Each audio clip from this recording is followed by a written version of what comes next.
Olá, tudo bem contigo? Espero que sim. Meu nome é Juliana Vanelli e eu estou aqui para mais um momento de reflexão comigo. Bom, gente, hoje eu estava refletindo e eu percebi o quanto eu sofro e que esse sofrimento, ele nada mais está do que na nossa mente, no nosso mental. Eu sei que nós estamos num planeta de provas e expiações e que a gente veio aqui para sofrer, todo mundo. Mas, como eu sempre digo, o sofrimento ele é opcional. E quando eu digo isso, as pessoas ficam bravas, mas eu digo no seguinte sentido, para a gente mudar a nossa visão de realidade. Porque às vezes o karma, às vezes não, o karma está na mente. A gente passa encarnações sentindo determinadas emoções. Sei lá, eu já vi em regressão uma vez que eu era uma sambista e eu morava no Rio de Janeiro. Eu não sei se isso é real, se foi uma metáfora, mas foi isso que eu vi. E aí eu tinha lá uma morena e eu queria ficar com aquela mulher e ela foi embora para Portugal. E eu me senti muito mal. Eu me senti muito abandonado na época, eu era um homem. Beleza, eu vi essa regressão e eu comecei a ver os meus padrões, porque as regressões elas servem para mostrar o que a gente veio curar, não é por curiosidade para saber, será que eu fui um ser super evoluído ou super rico em outra vida? Não, não é por curiosidade que os mentores mostram, eles mostram porque a gente precisa ver o que veio curar, apesar da gente não precisar de regressão, que a gente pode descobrir sozinhos. Beleza. Aí eu vi isso e eu vi várias encarnações que eu fazia isso. Não importa o que as pessoas façam, eu sempre vou usar a palavra abandonada. E isso é uma coisa que a maioria das pessoas que estão na Terra sentem. Elas sentem medo de serem abandonadas e quando as coisas acontecem, elas se sentem abandonadas. Apesar de, conscientemente, hoje, eu perceber as situações e saber que em nenhum momento eu fui abandonada, quando eu me refiro à situação, eu uso a palavra abandonada. E o que eu percebo? Que eu me abandono às vezes. Muitas das vezes sou eu mesma que me abandono. Porque os outros não fazem com a gente o que a gente não permite que façam. E os outros tratam a gente como a gente se trata. E eu vejo o jeito que os outros me tratam porque é o jeito que eu me trato. Nossa, filosofei, né? Hoje a filosofia aqui está bem pesada. É no sentido assim... Às vezes a gente fica falando, nossa, porque ninguém me valoriza no meu trabalho. Nossa, porque ninguém me valoriza nos relacionamentos amorosos. Filha, tu tá se valorizando? Você se valoriza? Pra exigir isso dos outros? Pra mandar essa energia pro universo? Então, beleza, voltando ao abandono, que eu sempre uso esse exemplo porque é o meu primordial exemplo. Que eu já falei que quando eu tinha 4 anos eu fui abusada. Então, eu me senti abandonada pelos meus pais. Aí, com 6 anos, minha avó foi internada por conta de problema no coração. Me senti abandonada pela minha avó.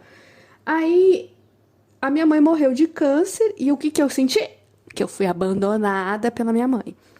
Cara, minha mãe morreu de câncer porque ela tava com câncer. Ela não me abandonou e em nenhum momento ela pensou, vou morrer aqui pra sacanear a Juliana. Mas a sensação que eu tenho no meu corpo é de abandono. A química que eu mando pro meu corpo, o primeiro pensamento que vem na cabeça.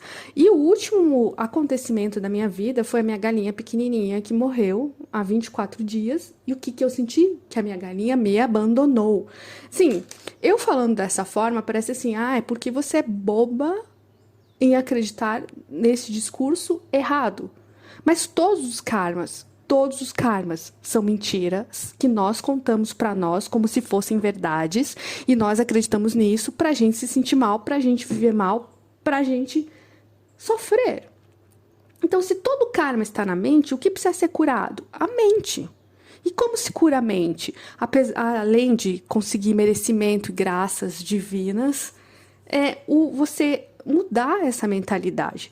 Então, eu percebo assim, minha família é uma família de sofredores, porque todo mundo sempre tá ali lamentando, porque não tem dinheiro, porque fulano morreu, porque estamos doentes. Eu não tô falando que isso não aconteça, mas tudo acontece na mente. A gente cria a nossa realidade na mente, no sentimento, e depois isso passa para a matéria. A gente cria em outra dimensão e depois ela é materializada, é na metafísica. Isso é física quântica, não é nem filosofia, é física. Então, a gente tem que se atentar de fazer esse trabalho diário, de mudar a mentalidade. Eu estava aqui meditando, tentando meditar, ia começar a meditar, e comecei a refletir sobre isso. Ninguém abandona a gente. As pessoas estão lá vivendo a vida delas. Então, qual é o sentimento primordial? O sentimento que te dá quando as coisas acontecem? É rejeição? É medo? É desespero, ansiedade? Porque o ataque de pânico, para mim, é medo. Quando as pessoas têm pânico, elas estão com medo muito forte de alguma coisa. E não, para mim, não tem início nessa vida. Nada tem início nessa vida. Isso aqui é só tipo uma continuação de uma vida ou paralela, futura, ou passada. Eu acredito em tudo isso. Mas aí vai das suas crenças. Você pode ver isso como trauma, como uma doença catalogada pela indústria farmacêutica e se entupir de remédio, beleza? Cada um escolhe para si o que é melhor, acreditar que isso é psicológico, mental, espiritual, mas são corpos diferentes, então a gente tem que cuidar de todos, por isso eu sempre digo, não adianta só você meditar, é bom fazer terapia para se curar. Tudo que tiver ao nosso alcance de fazer nessa vida para nos melhorarmos é muito bom.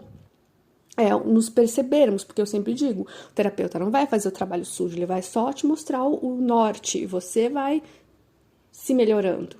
É sempre você e você, é sempre você e o jeito que você vê as coisas, nunca é o outro. Então é bom a gente perceber a nossa responsabilidade sobre a vida, porque o outro vem aqui, faz o gatilho pra gente, cumpre o acordo espiritual dele e vai falar sobre a vida dele. Quem vai ter que ser responsável pela minha vida sou eu, pela minha felicidade sou eu.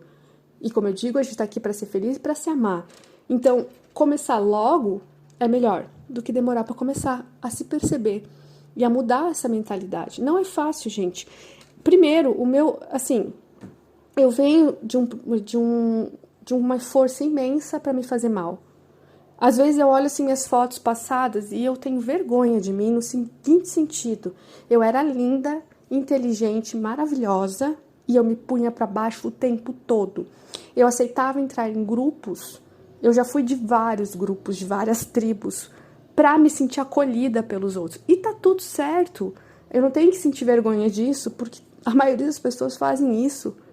Mas é bom a gente perceber o desamor que a gente tem conosco ao longo da história das nossas vidas. A vergonha que eu tenho é que, assim, tipo, eu era fantástica, eu sempre fui.